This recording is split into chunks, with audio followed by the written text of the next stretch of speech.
Drink it in, man.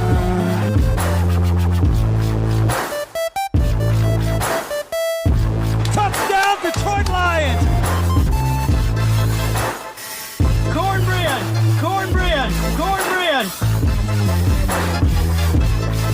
Drink it in, man.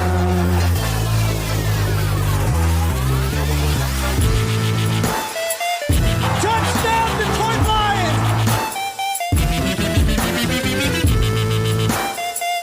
Touchdown, Detroit Lions!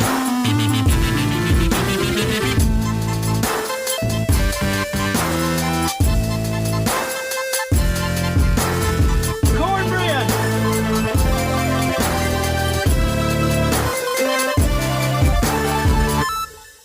Detroit Koolaid. Detroit Koolaid drinkers. What's going on, everybody? It's your host, Eric Okrie, right here on the Detroit Koolaid Cast, talking about those Detroit Lions. And we got lots to get into today. Some real quick news and notes, things going on with the football team. But the bulk of the show is going to be Detroit Lions draft combo meals. Top 3 rounds. How can we mix some of these players up? What are some dream scenarios? What are some positions we can put in the mix for our team? And the back half of the show is going to be hashtag Choppy Maki versus the Okrie Mock. What is this going to be? 6.0 for me. I probably have 7.0 on Friday. I mean, lots of fun draft content to get into. The draft is like 2 weeks away. You know we can't talk about any of that without the one and only at Chops and the D. Choppy Chop, you're there. You're ready. You've promised you're not going to put anybody to sleep. You say you have content. You have mocks. You have takes. I'm ready to get into it, and I see some arguments coming on this show, no question.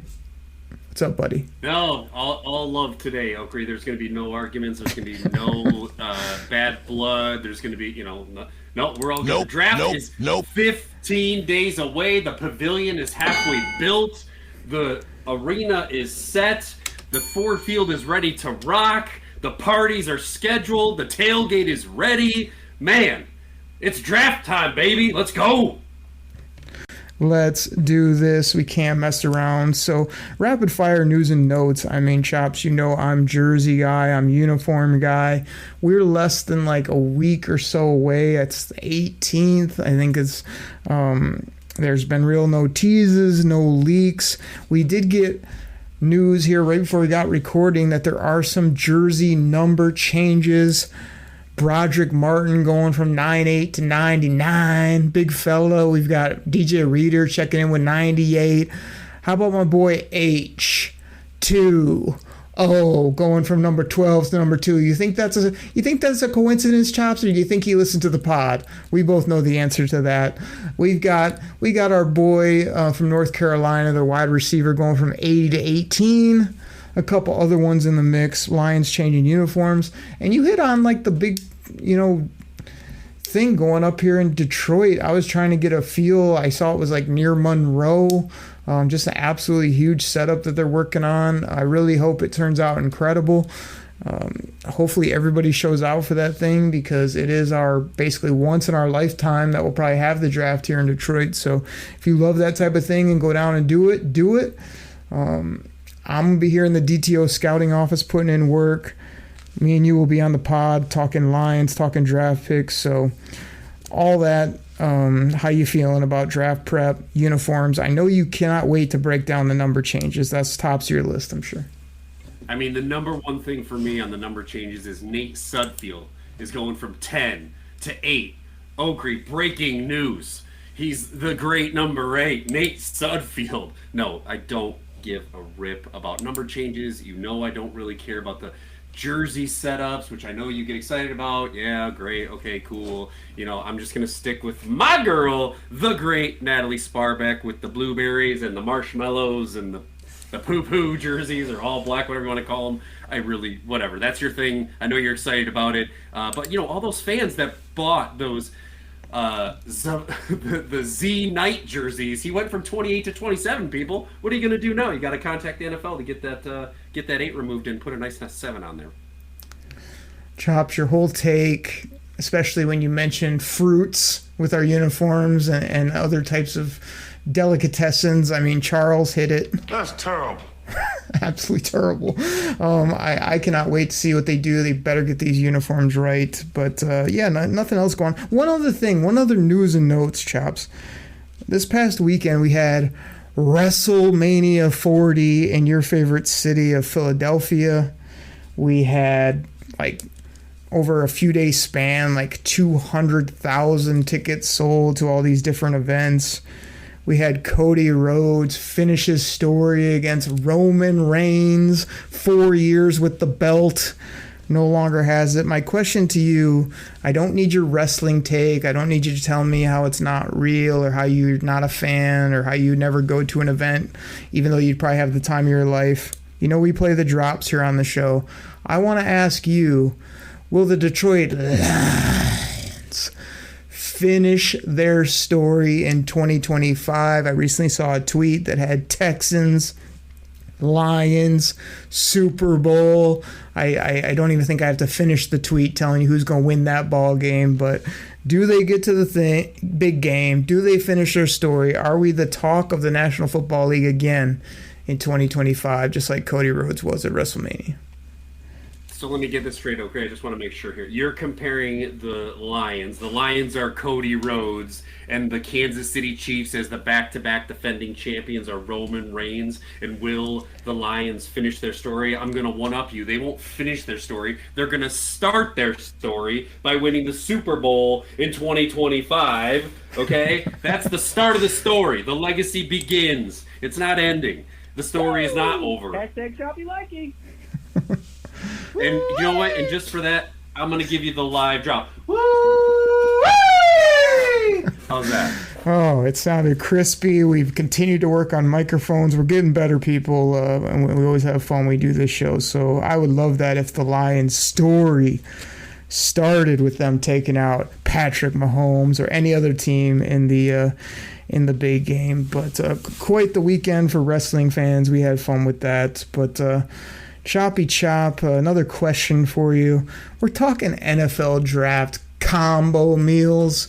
I mean, I'm just curious to you, like back in the day when I was coming up and a tiny fella, you know, the mother would take me as a reward oftentimes to the fast food restaurant. I have to admit, it's been months and months, maybe even more than a calendar year or two since I've really been through a drive-through. But what are a couple classic combo meals that at Chops in the D or your kids or your family would do? Because I know the 20-piece nugget was always incredible, if to even think you could put that down. How about the Baconator, which is just like 3 slabs of meat, 8 slabs of bacon? I mean, who should have that? No one should ingest that thing. Back in the day, Chops, you know what I did? I think it was Wendy's. Every blue moon, I'd get the chicken cordon bleu combo. And then the other thing I did when I was younger, which is strange, but I still do it. I don't need all these fixings on my burger. I don't need a bunch of things on my chicken sandwich. A lot of times, just give me a plain good chicken sandwich that you can get at Chick-fil-A or some of these places. Or how about the burger with just cheese and a couple of the basic fixings? I don't need lettuce. I don't need a tomato on my burger, okay? So keep it plain. Give me a McChicken plain or a Chick-fil-A plain chicken sandwich combo. There's a couple of mine before we start talking player combos. What do you got? Oh my gosh, plain Jane. Oh, come on. I want all the fixins. I want the onions. I want the tomato. I want the mayo. I want the barbecue sauce. Give me everything and all of it. And you want to talk about famous combo meals right now, and I love it because I'm starting to get my kids into it, is the Taco Bell Craving Box Combo with the chicken chalupa or the beefy 5-layer burrito with a side of taco and some nice crispy cinnamon twists. That's a go-to in the Choppy Chop household. So I'm proud that my kids are carrying that on. But man, you can't go wrong with, like you said, the McDonald's large fry, Big Mac, 20-piece nugget combo. I don't even think they may put those in a combo. I got to get the combo, and then I add the 20-piece nuggets. Because back in the day, I used to be able to put some food down. Back when calories didn't matter, and it didn't matter how much you ate or drank, you still stayed $1.75. But nowadays, that doesn't work anymore. But And speaking of Wendy's, my go-to combo there was the spicy chicken sandwich. But you gotta side those combos with count them, two junior bacon cheeseburgers with that chicken combo. So give me that baked potato from Wendy's, not them fries, and give me that spicy chicken sandwich, and then give me the JBCs all day. Oh, incredible. One of your better takes right there with all that bula bula you just named off. Two quick side notes. One you mentioned, one you didn't. Nowadays, if I'm really actually going to even have something, I can actually just go and just get a McDonald's large fry, and that's like a foreign delicatessen for me because I just don't ever do it up anymore like I used to back in the day. And then how about the Wendy's Frosty? Like, to me, don't give me a milkshake. Don't give me some beverage or a coffee. Give me a Frosty on a hot day or with a combo meal, and that's still an incredible thing that good old Wendy's popped out back in the day. Yeah, the key is, Okrie, do you dip your fries and your nuggies in the Frosty? Nope. Whoever does that, you're weird. That's disgusting. Like, I get sometimes that, like, sweet and like chocolate pretzels are good, but no, you can't be dipping hot fries in Frosties. We can't have that. All right. We just had to make that clear. I agree with you, but there are some people in this household that do dip the fries in the Frosty, and I think it's probably just because I usually make them wait and eat their food first, so it's like a cheat code. Like, if I dip my fry in the Frosty, I'm still eating the fry, but... the Frosty's a go-to, man. They've changed them up a little bit now. They got the vanilla, they got some other flavors in there, but you got to get the chocolate Frosty, people. Like, that's the one that everybody wants. And I have to disagree with your shake take because I love me a Chick-fil-A chocolate shake or strawberry shake. They are phenomenal. Don't sleep on those. That's a nice little dessert if you ever get through there. Get yourself a chicken sandwich and a strawberry shake. No, shakes are money, and they're good too because you barely ever, like, you can't make them at home. You never get one. I'm just saying, if I got to pick between the two, I mean, I still think the Frosty is like this crazy mix of ice cream and shake together. But like those fry people, like, have those same people tell me when they like start putting like ice cream on their steak, and then we can talk. Because to me, that's exact same thing. Just two things that should never be on the same plate, never together, never dipped on each other. But Chops, we just gave the people like 5 minutes of bula bula fast food takes, neither of which that we partake in pretty much these days, being healthier and better. But back in the day, or every once in a while, a good combo is money in the bank. So I've done this the last couple of years where I've done like Lions draft combo meals, which means like top 3 rounds. What kind of player mixes can we get? What kind of value can we pick up? What needs can we fill? I know you're just like, BPA only. You're just going to find Hall of Famers with every pick, regardless of position. But there are some needs we need to fill as well. So I thought we'd give the people, some of these combo meals to think about and ways to approach the draft before we get there in basically 2 weeks. I like it, Okrie. I like it. Listen, the people have heard us talk enough about food combos. They want to hear the Chops and Okrie combo meal, player combo meals for our Detroit Lions. So I think let's get into it here. We got picks at 29. We got a pick at 61. We got a pick at 73. So those top 3 picks are definitely something that we're going to look to combo. And I'm excited and interested to hear. I even named my combos, Okrie. So you better step up your game and make it worth it because I got some fun stuff going on here. Chops, I did not name my combos, was that I'm looking at them, which I did very quickly with my high-level elite draft acumen. I have like A's, A pluses, A minuses on all these combos. Not that you're surprised by that, you know what I mean? You know how I do, but I in no particular order. But this one maybe not my best because I only got an A on this one. My first combo meal is going to be Johnny Newton, the big defensive lineman, interior outside player from Illinois at 29. At 61, give me another big body, nasty get after the quarterback with Marshawn Nealon from Western Michigan. Local kid, big, play outside, inside, physical, tough. And then a guy I don't love, but I'm just beefing up, just like that triple-decker McBacon McSwizzle at Wendy's. Give me another pass rusher. Give me Braylon Trice at 73. PFF thought those were A, and... Oh, wait. Let me look at this. Oh, another A for all those picks for a overall grade of A for the first Okrie combo meal.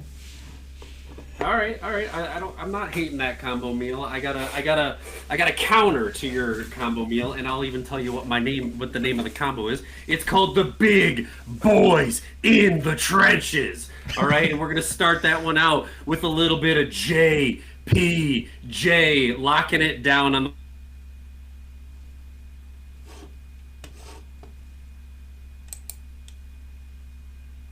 with Penne for years and years and years. And now, round 2, we're going to add, and again, I love this name, Rook, another big boy in the middle, just stuffing the run, helping out the trenches on the D-line. And again, I know you're going to laugh at how I said that name because we just love it. But anyway, and then the third piece of that combo meal, the Big Boys in the Trenches combo meal, is Gabriel Murphy from UCLA, a nice guy on the edge. He's going to play the opposite side of Hutch, and those 3 boys are going to feast in the trenches. Well, we did lose you there for a bit when you were going on and on about JPJ, but you were just spouting off about how he's going to be great with Penne, is I think what I picked up, and then you went into the kid from Clemson, the name we cannot speak of, but Rook was here for a local workout I saw on the old Twitter machine, and then you went with Gabriel Murphy as well. I mean, again, he's intriguing, but he's not as intriguing as the Okrie combo meal. You know, when you drive up to the old speaker where you can never hear the person and they rumble something off because they don't want to be working where they're working or don't know what they're doing, and you just say, I'll just have a number 2, please. This is the Okrie number 2 combo. This is Latu, the edge from UCLA at 29. Give me a little spice, a little sizzle at 61 with Keon Coleman, the big old wideout from Florida State. Just looks like a specimen in the uniform. And then at 73, a player that I'm warming up to. He seems to be there about, with that third pick, maybe even a little before or after. I know people don't think we need to add at linebacker, but that means you just must be set with Anzalone and D. Barnes. And yes, we got bodies there, but to me, Junior Colston is a nice prospect on a whole bunch of levels, from what he can do in the run, the pass game, get after the quarterback. He's young. He's just a good football player, and he's going to come in pro ready. So I'll go ahead and take myself a nasty linebacker, a possible WR1 type player, and the best edge rusher in the game with the Okrie number 2 combo. Nice. I like it. I also like that you sprinkled in a little Sparty and Michigan flavor in that draft there with your boy Coleman and Colston. I will give you the counter to that, and this combo we call some D in the D. And it does start with the same player that you just mentioned, your boy Latu from UCLA. I like that player. He's moving up the board. I like it. And then we're going to follow that guy up with some size in the middle with Chris Jenkins, another Go Blue Michigan player.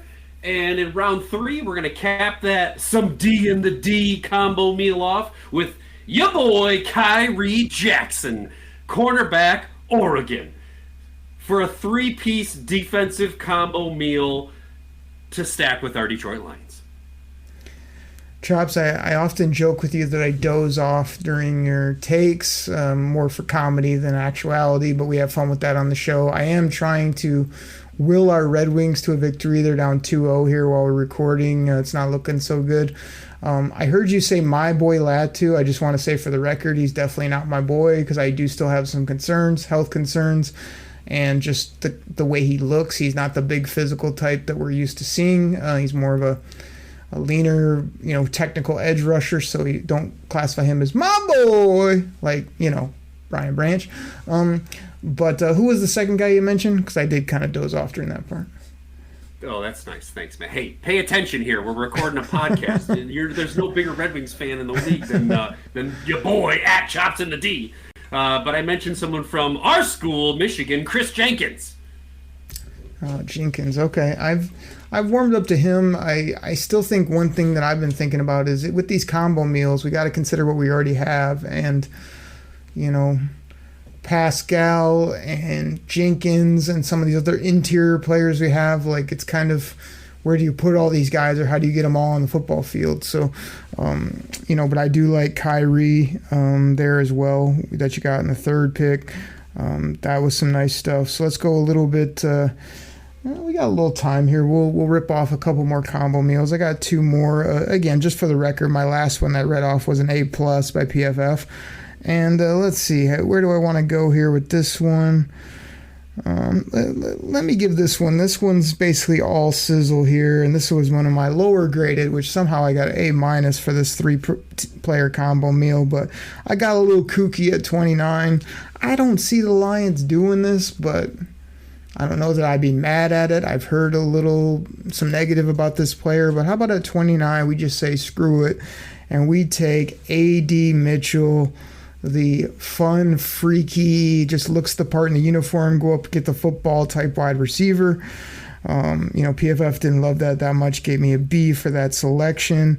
At 61, I go ahead and take a guy that, Jeff Risdon, I think he loves Jonah Ellis as well as my boy that I took that first combo meal, Johnny Newton. But Jonah Ellis is a little bit lighter, but with his dad, or I believe it is, that Luther used to play here, as well as just the way he can get after the quarterback.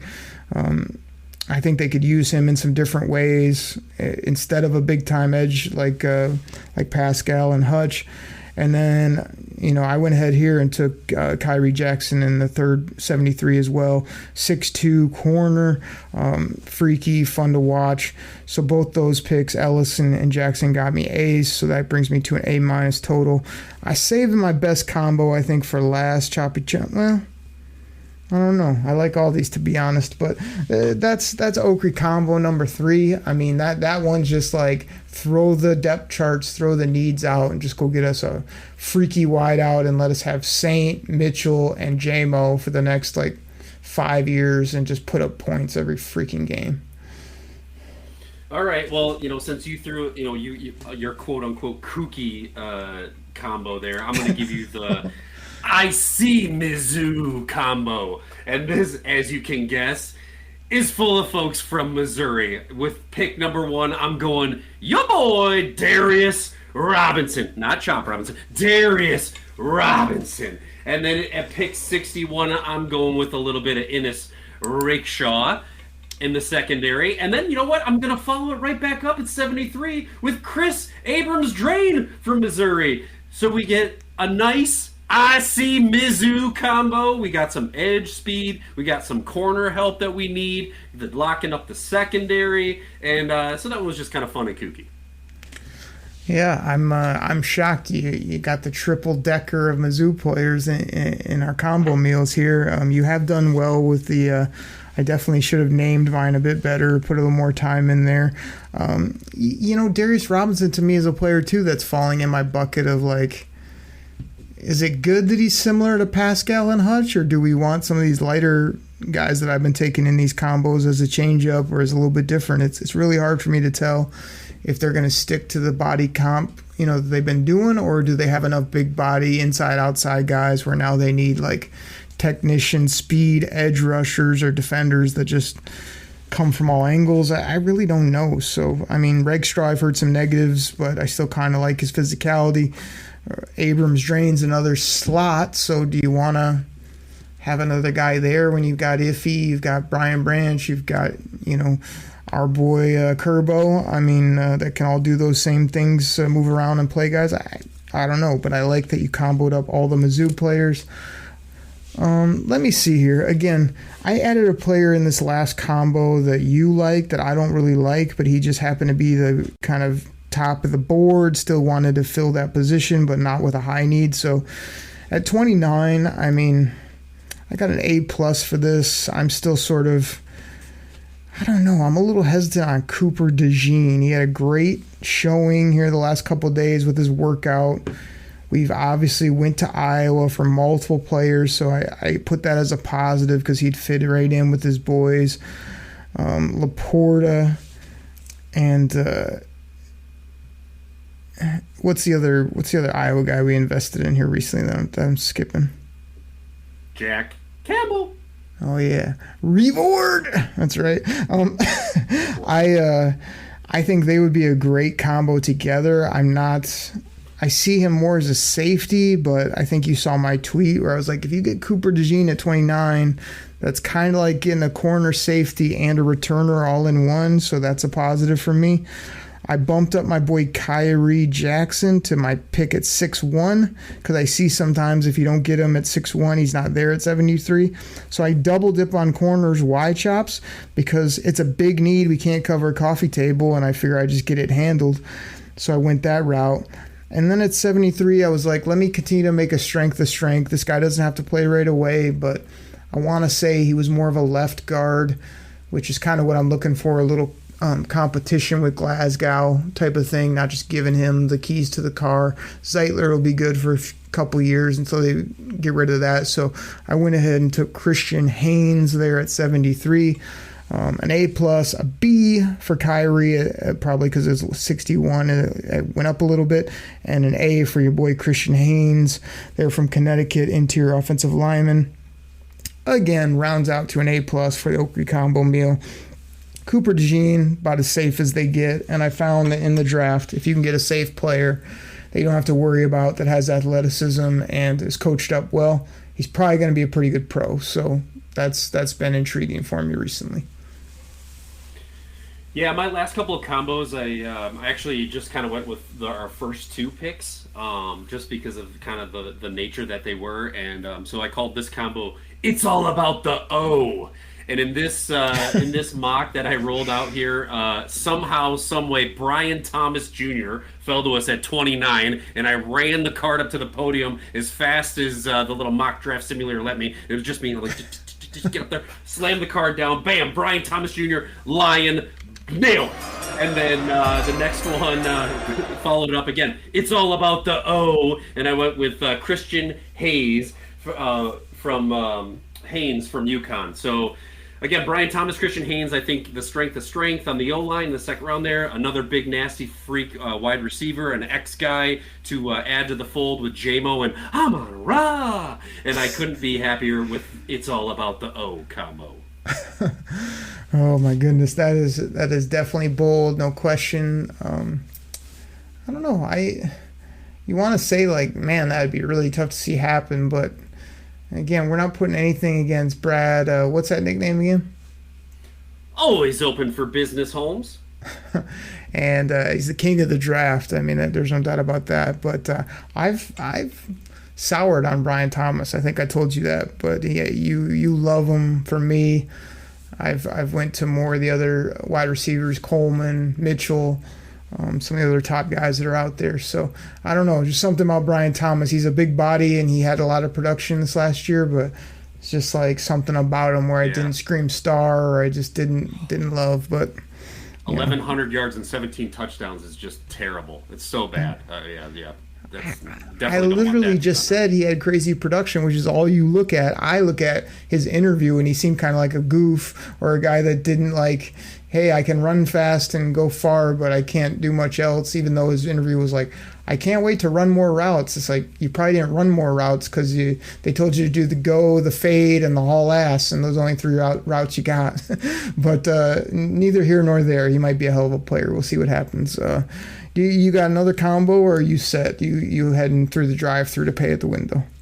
No, I got another little. I get a little mini combo here, and actually, it's kind of funny. I called this one the Seconds Anyone, and that's because it's strictly addressing the secondary. And we're going back to your boy Cooper DeJean there with the first pick. He happened to be there. And then out of nowhere, I don't know how this happened, but I got a sneaky feeling that Mikey Sandersill may be the guy who falls down a little bit. And guess what? The Lions swoop right in there and they grab him at 61. And you get Cooper and Sandersill, and you lock up the secondary, and you just put a bow on it. And yes, we want seconds, people, because give me those two picks at 29 and 61 on our Lions.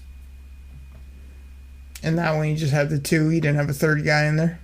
Nope. It was just seconds, anyone. 2 picks, 2 rounds in the secondary. All right. I love those. Those would be very safe, again, very productive players, guys you never have to worry about. It'd be good. I still not putting it past the whole regime either to have a couple things up their sleeve and really like make this one for Detroit to remember. You know, everyone's thinking, oh, they might trade out, not make a pick. Oh, they might just go with a safe player of some sort. They might really say, we're in center stage. Why not do something big, either with trades, moves, or just a big swing, either on obtaining a big player or doing something crazy that gets everybody talking. You know, I wouldn't put anything against them. So, Chops, man, we really got into not only the combos, but probably a little bit too much fast food talk before we got going, but that's 30 minutes of draft content for people. Only how we can do it here on the Koolaid Cast. Drink it in, everybody. Drink it in, man. Side of cornbread. Cornbread. Make it a double. Cornbread. Chops, we got to get our sponsors in here, man. Lots of people supporting the show, both with listener support, all our great sponsors you guys here. It keeps the show rolling. And then come back, man. It's going to be Okrie mock, like 6.0, 7.0, 1,820 versus the choppy Maki. Like, what's this, 2.0 for you? Second one you put out, I think?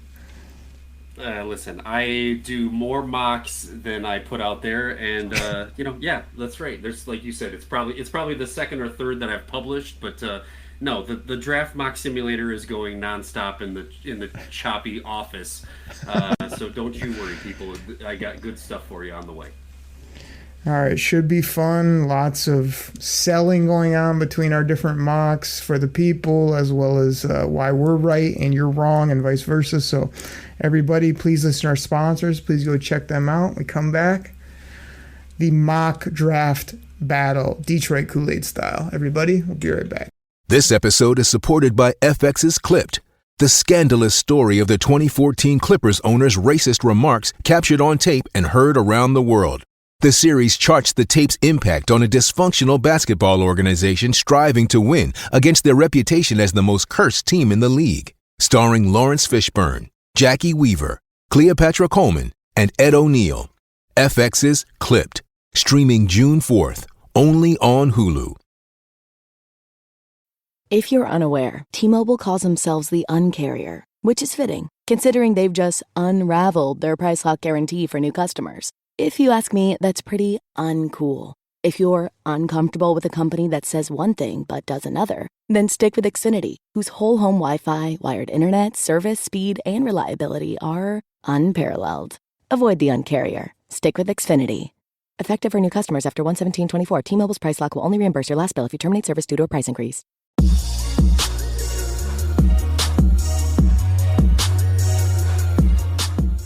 All right, everybody. This goes out to my fantasy football fans out there. Now, you probably heard about Reality Sports Online, the most powerful fantasy sports platform where owners can build and manage their fantasy team like a real NFL general manager. But the question is, have you tried it? I mean, we're talking free agency, multi-year contracts, rookie drafts, multi-team trades. You could put franchise tags on guys. It's as close as you're going to get to being an NFL GM. But do you think it sounds complicated? It's not. I'm here to tell you it's the best thing about Reality Sports Online is it's just more fun than your normal fantasy league, but it doesn't take barely any more time. After all this, are you still not sure? I mean, come on now. You can test your general manager skills by going over to Reality Sports Online, call it RSO. Please go check out realitysportsonline.com right now.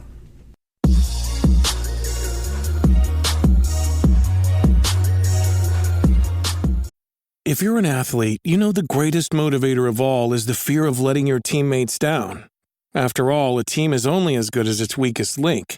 So you owe it to those wearing the same jersey as you to be your best every time you step on the field. That's why there's no vape in team. When you vape, you can expose your lungs to toxic chemicals that can damage your lungs.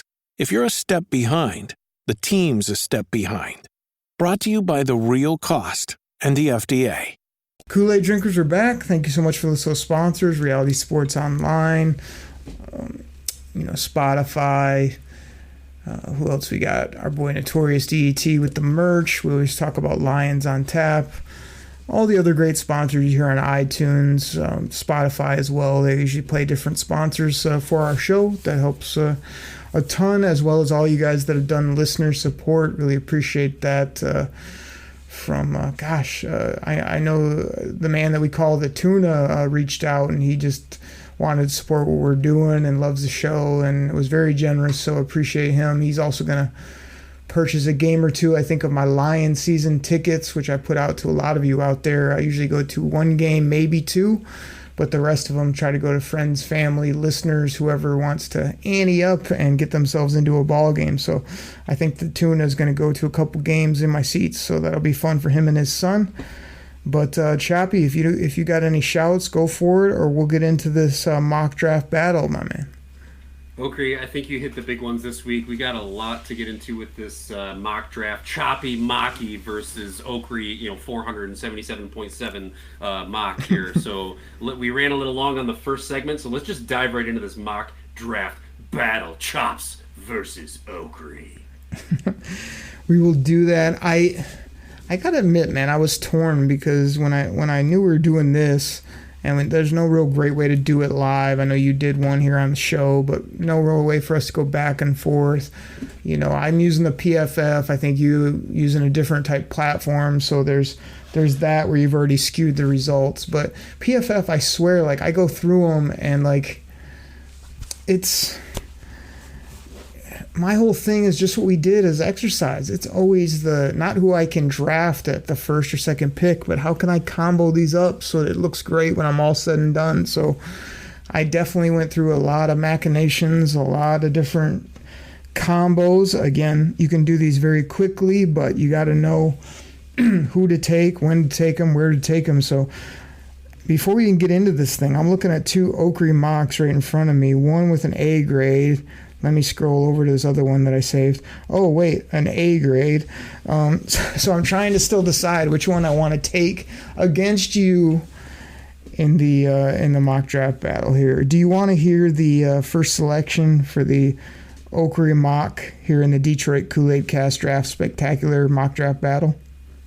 Yeah, before we get into that, I really want to comment on this, these self-proclaimed grades you're giving yourself. PFF says that I got a B+ on this pick. And dude, that's you want to tout that around, you go ahead and just keep touting your A's. And they're probably not even A's, they're B+. The people know. But yeah, that's fine. Keep telling yourself you're getting A's and B's. And Brad Holmes will tell you got a D-. But that's okay. Yes, let's get into it. Are we going to go back and forth? Your pick versus my pick? Are we going top three? How do you want to do the format, buddy? I just want to know, is that D- from Brad Holmes to me or to us or to everybody that doubted him and then he ended up getting an A? Or was it just me that was off when he's taking running backs and basic linebackers in the draft? I just want to make that clear just in case he comes back in any of us. No. I mean, listen. He's keeping receipts, and the D+ he's handing out is to all the people, not just Chops and Oak. We know he listens to the show. He'd probably rate ours like a C, but the media folks and everyone else, they're getting D's. Exactly. And the other thing that you killed me on, I mean, again, these are pro football focused grades. These are people that all they do is look at every play of every game. They're grading, they're watching, they have a stacked board. I mean, I don't even know where you got your draft from. Some Bula site that Frank Ribble uses, I think is what you did. But neither here nor there. Let's go ahead and get into this with the 29th pick in the Detroit Koolaid Cast Draft Spectacular mock draft battle against the Choppy Maki. The Okrie mock selects Cooper DeJean from Iowa at 29, A+ grade, by the way. Who did you select at 29, Chops? I just got myself a guy that can play corner, safety, return. I'm going to have no off-the-field issues. He's going to fit in with the Iowa boys. I was happy he was there. He fits a bunch of needs. Very versatile, as we know. A very intentional pick by my team. Love getting this player at 29. He's going to fit right in, play from day one, do some nice things for our team. All right. Well, this is definitely not going to go fast. All right. with the 29th pick, the Choppy Maki selects Darius Robinson from Missouri for all the reasons that we've outlined for weeks and weeks and weeks and weeks. Love this kid. Love this player. Can't wait to have him on the Lions. I still love the kid. I love the player. He's too far down in a lot of the mocks I do, and I don't want to reach for the value, especially because I got a guy named Josh Pascal that I want to get a lot of PT, and I've started to feel like they're similar, as I said earlier. But you're not going to have any issues with him off the field, but it may be a little bit of a redundant pick. Chops with the second selection at 61 of the Okrie mock. We select wide receiver Keon Coleman for the Detroit Lions. And to me, how many times have I said on the show, you need to wait on receiver. There's a lot of good receivers. Don't be tempted early. To me, Keon Coleman brings things the Lions need. They don't have. It puts the offense over the top. It's a guy that looks the part, a guy that I think Brad Holmes might view as an absolute talent. And if he can get him at 61, I think that's too good to pass on. So I did what Brad, always open for business, Holmes would do as the draft king. I took value. It was too good to pass on. I think this guy would come in, make plays, be exciting, and put this offense absolutely unbelievable. Not bad, not bad. I mean, you know the reason that guy went to Michigan State is because he couldn't get into Michigan, right? I just want to let you know that. But anyway, so the Chops pick at 61 is Christian Hayes, versatile offensive lineman, interior lineman from UConn. Again, I just love this player. I think that adds to his strength. He was there at 61, and I was happy to snag him up and continue to build through the trenches. So Chops, part of this mock draft battle is obviously beating up the other person for their picks because we want to prove that our picks are superior. Well, where are you going to play Christian Haynes? Because last time I looked, we got Zeitler. You just paid your boy Glasgow. The other three players, I don't know if you've heard of them, are Decker, Ragnow, and Panay Sewell. I mean, high second rounder, you're taking a player, just sit him around and see what happens. I told you in the combo meals, if I can get him in the third pick, maybe I'd consider that. But I can't have my second rounder sitting over there handing out Gatorade, learning when we're trying to win a Super Bowl.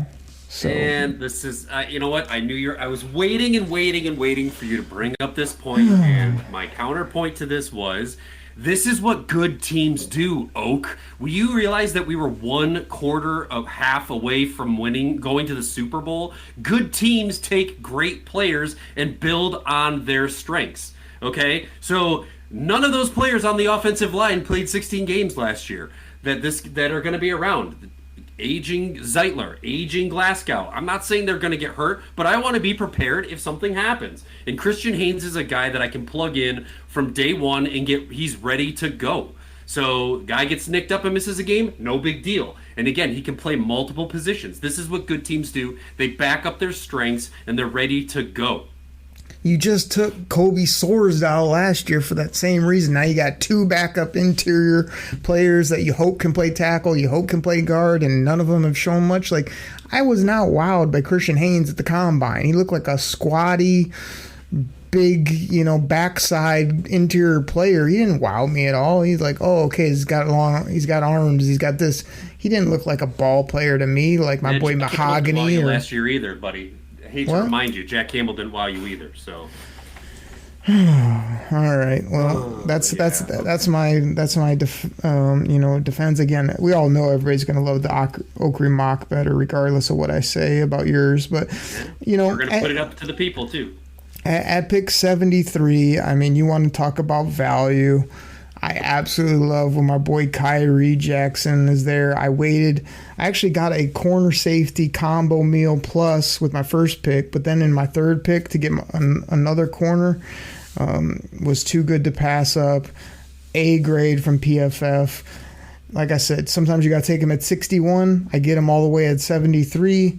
My secondary is bolstered. I may or may not be done adding to that position because last time I checked, we're great on offense. We're good on the offensive line. We're good on the defensive line. We got other defenders, other positions.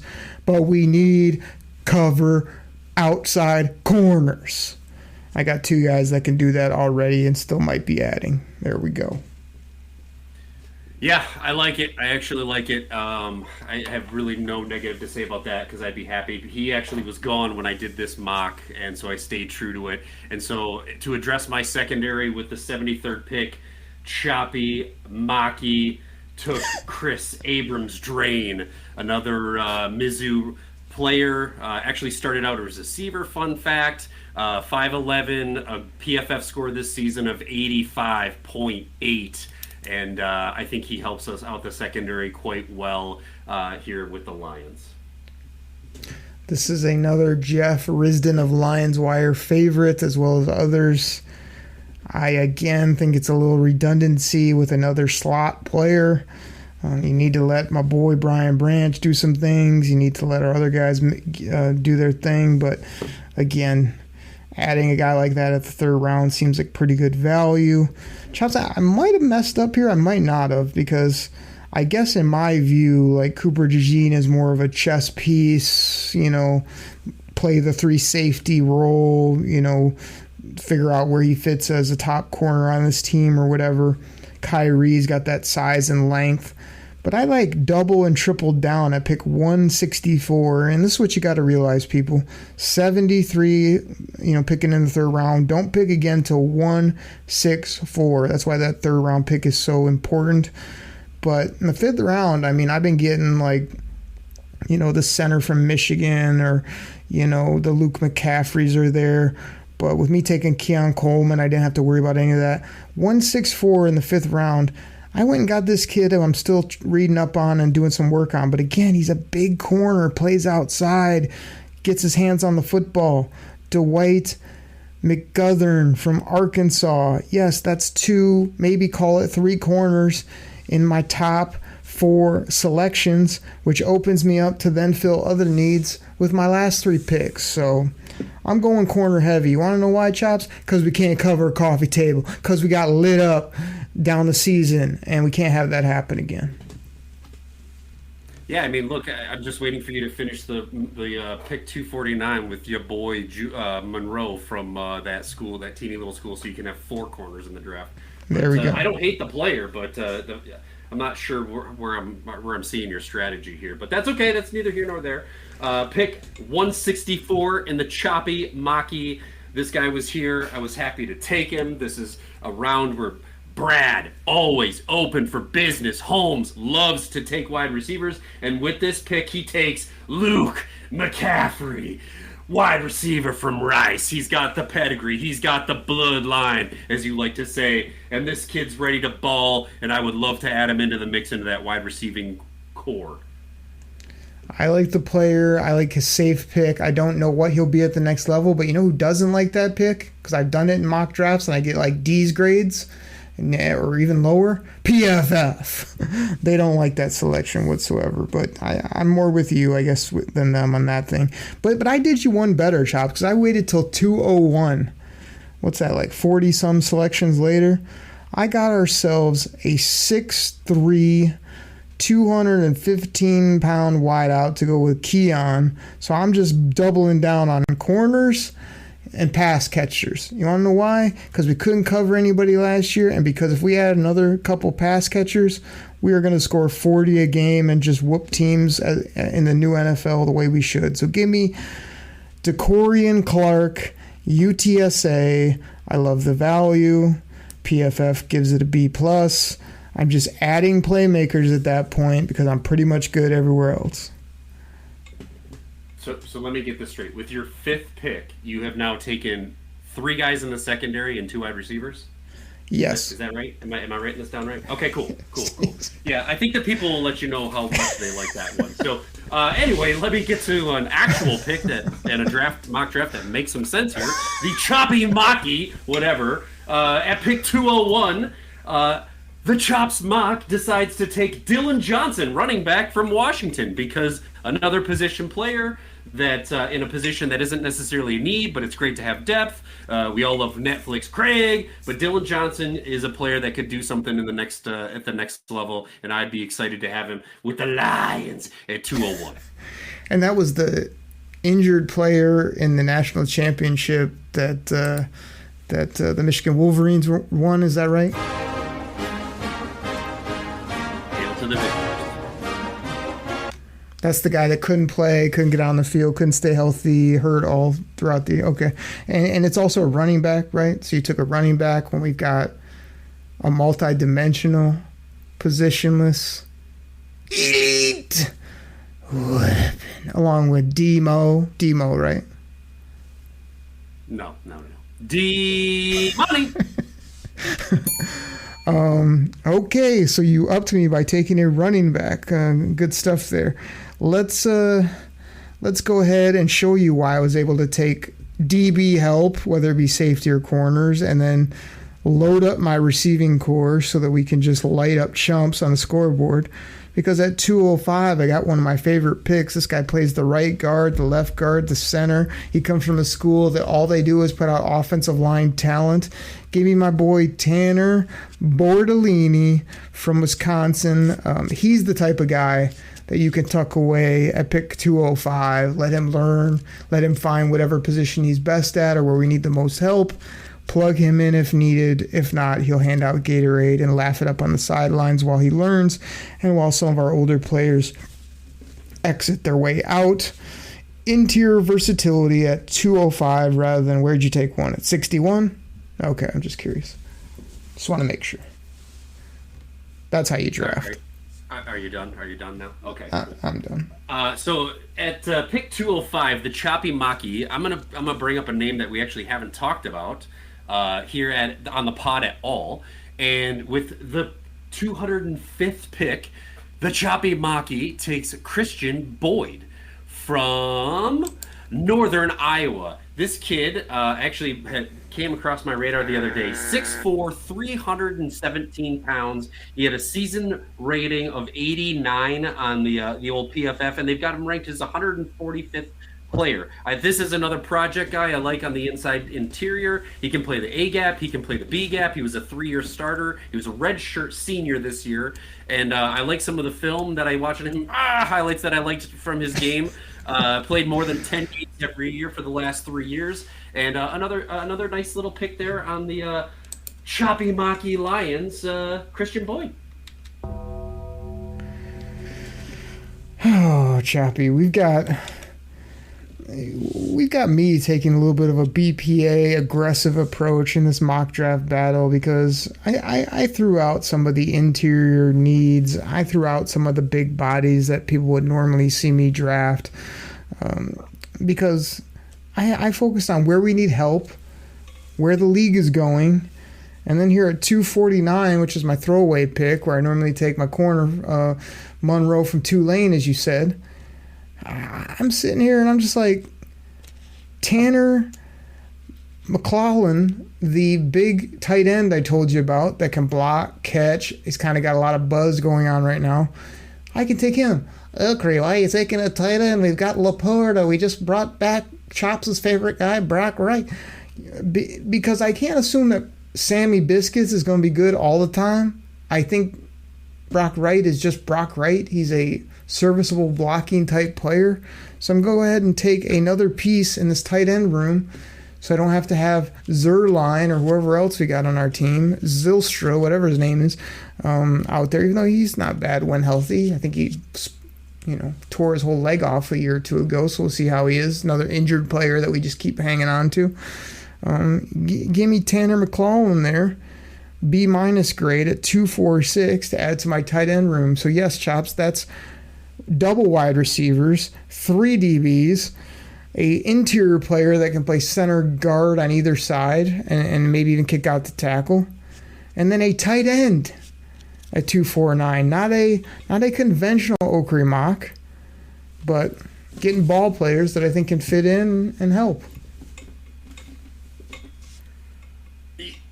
You know what? I'm just going to let the people go ahead and comment on this one. We're going to post these up here. They can give their takes. They can tell how bad we were, how good we were, whether they liked it, whether they loved it.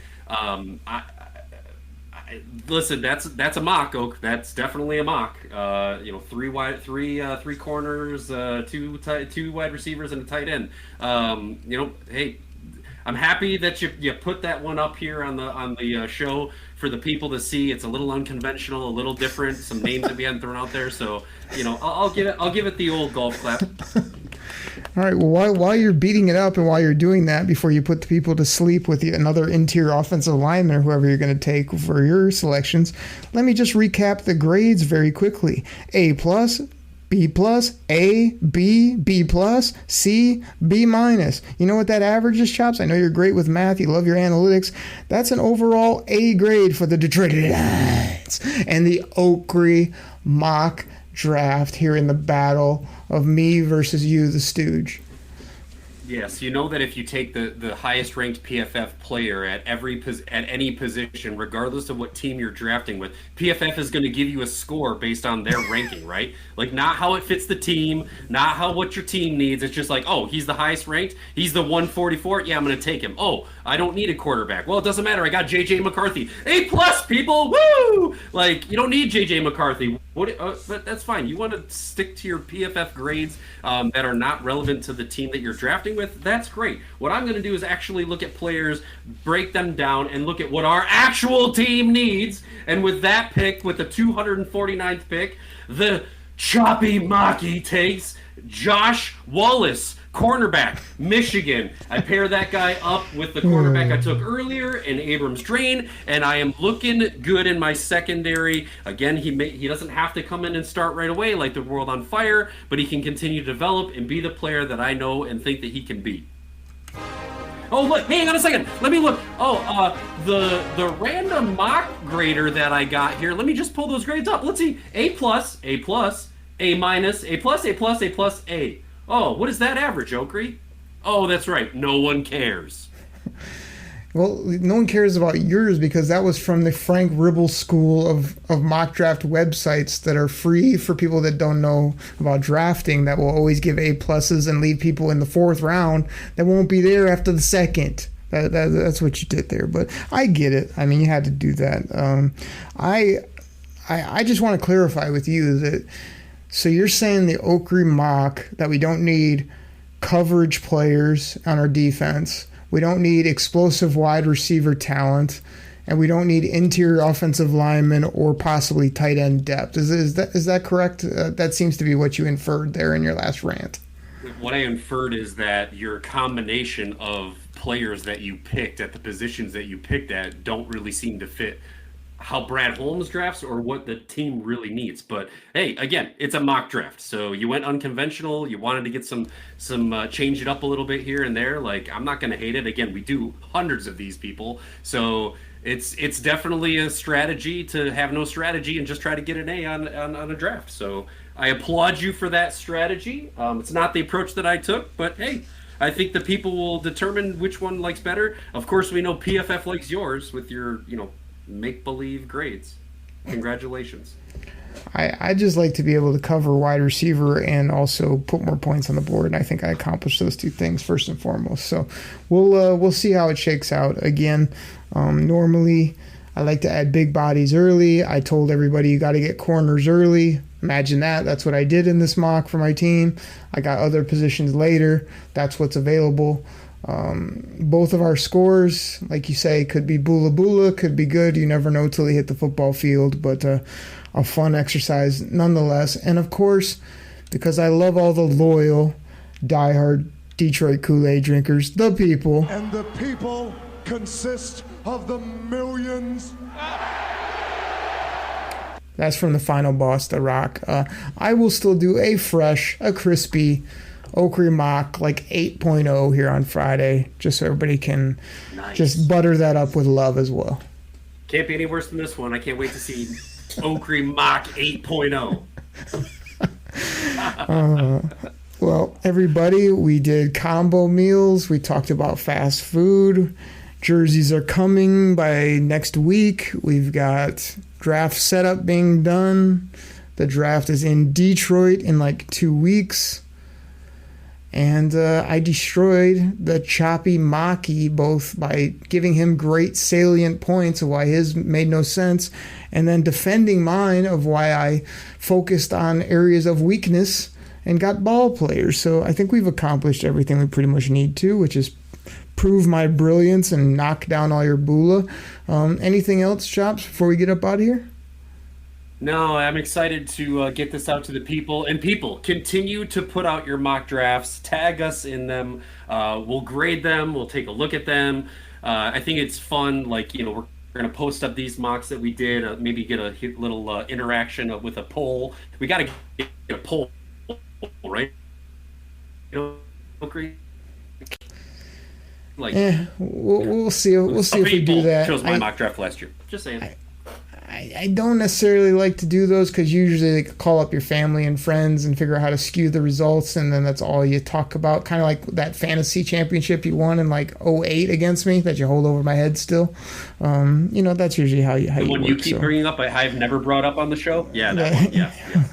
We kind of hide away from these things that you can then brag about for decades afterwards, even though the results are questionable to say the least. But you're afraid of the people. That's fine. Just say it, Okrie. You're afraid to let the people tell it like it is. You know they're going to pick the right Mac, so you can hide. Sure, that's fine. Well, we will see what happens. TBD if you ask me, but we'll see. Everybody, that's what we got for this week. Drink it in, double-sided cornbread, and we'll catch you next week right here on the Detroit Koolaid Cast. Take care, everybody. We're out. Choppy Maki wins. Pack the bags, start the plane. This game is over. It is over. What a comeback by the Lions. Drink it in, man.